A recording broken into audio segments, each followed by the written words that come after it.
आप भ्रष्टाचार को रोकने के लिए क्या कर सकते हैं? तो मुझे लगा ये क्वेश्चन वो है जो मुझे या तो इधर कर देगा या उधर कर देगा। तो मैंने 10 सेकंड का पॉज लिया। मुझे भी लगा क्या जवाब देना चाहिए, ऐसा सन्नाटा मेरे मन में उस समय भी था। तो मैंने कहा सर 66। और बचपन में क्या बनना चाहती थी? बस कुछ बड़ा अफसर बनना। आरएस का तो नहीं पता था। अच्छा, आरएस का पता है। कहां से आरएस आया? और मुझे लगता है कि आप एक बार मंच पे आए और अपने संक्षेप में सीक्रेट शेयर करें और उसके बाद सवाल जवाब, क्योंकि एक व्यवस्थित फॉर्मेट के साथ चलते हैं, नहीं तो फिर दुनिया जहान की चर्चा की तो फिर कहीं और चले जाएंगे हम। लक्ष्मी जी प्लीज।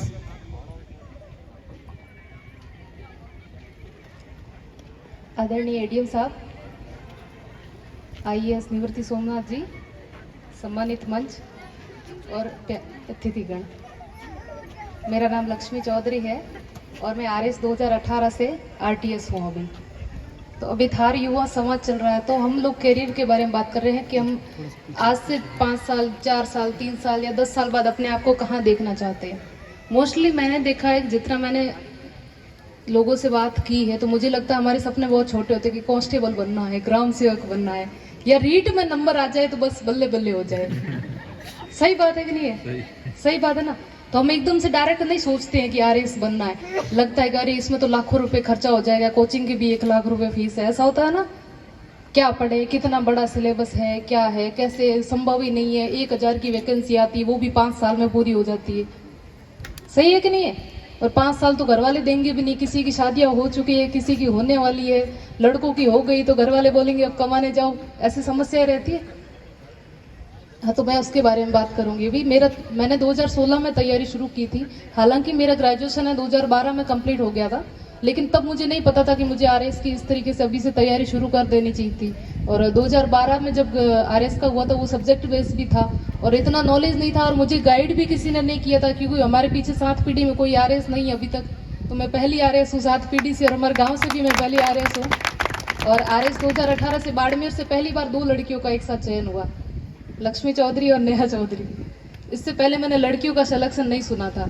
तो हमारा नाम काफ़ी ऐसे चर्चाओं में भी आया, और काफ़ी जगह पे कोचिंग्स में, बहुत जगह पे मैं बुलाया भी जाता है कि आप बताओ कैसे क्या है।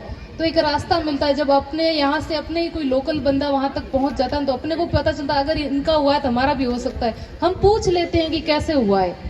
जैसे निवृत्ति जी सर हमारे बीच में है, आईएएस है, हम डायरेक्ट हिम्मत नहीं कर पाते कि सर आपने कैसे तैयारी की। आप में से किसी ने भी पूछा सर से? ऐसा थोड़ी है आप लोग पहली बार मिल रहे हो। बहुत सारे प्लेटफॉर्म पे मिले, सर तो जाते रहते हैं कोचिंग में, कॉलेज में, कहीं पे भी। मतलब युवा समाज, इनको बड़ा शौक है कि मतलब मैं युवाओं को जागरूक करूं, बताऊं ऐसे। तो मैं तो यहाँ लोकल हूँ, और मुझे पता है लोग मुझे ज्यादा सुनना पसंद भी नहीं करते हैं, फिर भी मैं सुनाती हूँ कि वो लोग मुझे बुलाते हैं। तो बात करते हैं कि 2016 में मैंने तैयारी शुरू की और मेरी लास्ट ज्वाइनिंग मिली 2021। कितने साल हो गए? 5-6 साल हो गए। तो 5-6 साल तक कंटिन्यू स्टडी करना, कंटिन्यूटी बनाए रखना, और सबसे बड़ा है अपने आप में धैर्य बनाए रखना। 2016 का मैंने अटेम्प्ट दिया था, 16 में मेरा नहीं हो पाया, क्योंकि जब 16 में तैयारी की थी और हमें पता भी नहीं था क्या है। 18 वाली वैकेंसी थोड़ी लेट आई थी और फिर वो कंप्लीट होने में भी बहुत समय लिया था। ऐसे करके मुझे 3 साल और रिटर्न के लिए, प्रैक्टिस, प्री मेंस के लिए बहुत टाइम मिला था। तो हमें काफ़ी अच्छी तैयारी हो गई। कंटिन्यू स्टडी करना, कंटिन्यू सिलेबस कवर करना, और कंटिन्यू टेस्ट सीरीज देके अपने आप की प्रैक्टिस बनाए रखना। कई बार क्या होता है, हम पढ़ते रहते हमारे माइंड में होता है कि हमें सारे सब्जेक्ट याद है, हम सब कुछ पढ़ रहे हैं, पॉलिटिकल याद है, ज्योग्राफी याद है, हिस्ट्री याद है, सब याद है, लेकिन हम लिख नहीं पाते। क्यों? क्योंकि हमारी रिटर्न प्रैक्टिस होती है, नहीं हो पाती, क्योंकि हम कंटिन्यू टेस्ट सीरीज दे नहीं पाते उसके। क्योंकि ये एग्जाम 3 चरणों में होता है, पहला प्री, सेकंड मेंस और तीसरा इसका चरण होता है इंटरव्यू। तो कई बार बहुत सारे लोग ऐसे भी है जिनका प्री और मेंस अच्छा गया है, लेकिन इंटरव्यू में क्या, कम मार्क्स मिलने से उनकी रैंक पीछे आ जाती है। तो बहुत सारे एग्जाम, हमारे बीच में यहाँ पृथ्वी जी बैठे हैं, आरएएस 2018 के अंदर उनकी 56 रैंक है। बताओ, तालियां होनी चाहिए। 1000 लोगों में 56 रैंक लाना बहुत बड़ी बात है कि नहीं? तो सर को भी आरटीएस कैडर मिला है, इसके लिए बहुत बहुत बधाई।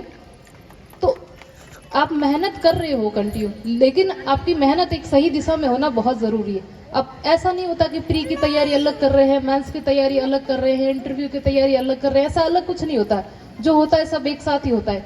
प्री में बस इतना फर्क है कि आपको ऑब्जेक्टिव टाइप में पेपर देना होता है और वही चीजें आपको मेंस में सब्जेक्टिव टाइप में लिखनी होती है।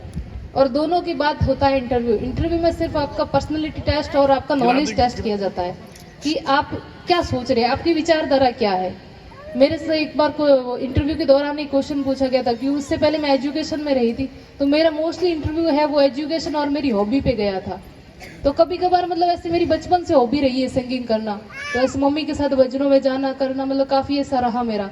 तो मुझसे पूछा कि आपकी हॉबी क्या है, वो मांगते भी है। तो मैंने बताया कि राजस्थानी लोकगीत, लोक भजन सुनना और गाना।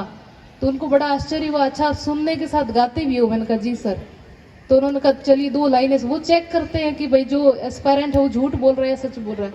मैंने कहा जी मुझे बड़ी खुशी हुई कि चलो अपनी पसंद का क्वेश्चन आ गया, आप 2 की जगह 4 लाइन सुनिए। मैंने 4 लाइन सुनाई उनको।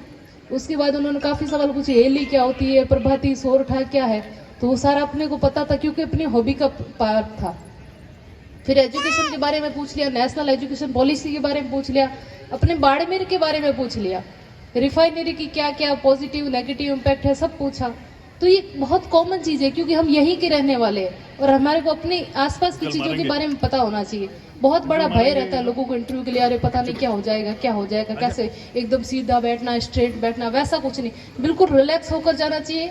बस इतना माइंड में रखना कि सामने 4-5 बहुत सीनियर लोग होंगे, आपसे बात करेंगे, अगर आपकी बात उनको पसंद आ गई तो आप उस पार होंगे और अगर आप उनको नहीं पसंद आए तो आप इस पार होंगे। फिर मेरे से एक क्वेश्चन ऐसा पूछा गया कि आप भ्रष्टाचार को रोकने के लिए क्या कर सकते हैं। तो मुझे लगा ये क्वेश्चन वो है जो मुझे या तो इधर कर देगा या उधर कर देगा। तो मैंने 10 सेकंड का पॉज लिया, मुझे भी लगा क्या जवाब देना चाहिए, ऐसा सन्नाटा मेरे मन में उस समय भी था। तो मैंने कहा सर भ्रष्टाचार को रोकने के लिए बहुत अच्छी पॉलिसी बनी हुई है, मैं जहाँ भी मेरी पोस्टिंग रहेगी उस डिपार्टमेंट के अंदर मेरे अंदर जितने भी कार्मिक काम करेंगे उनको मैं पाबंद कर पाऊंगी और नैतिक रूप से भी उनको मैं मोटिवेट करूंगी कि ऐसी चीजें अपने ऑफिस में ना हो पाए। बस इतना ही कर सकते, इसके अलावा कुछ कर सकते हैं क्या? अगर मैं बोल दूं कि नहीं सर मैं नई एजुकेशन नई पॉलिसी बना दूंगी भ्रष्टाचार को रोकने के लिए, ये वो एकदम भावावेश में आके, तो क्या बोलते हैं, अच्छा एक आरएस को इतना पावर है कि नीति खुद बनाता नहीं, अधिकारी सिर्फ जो नीतियां गवर्नमेंट बनाती है उनको इम्प्लीमेंट करता है।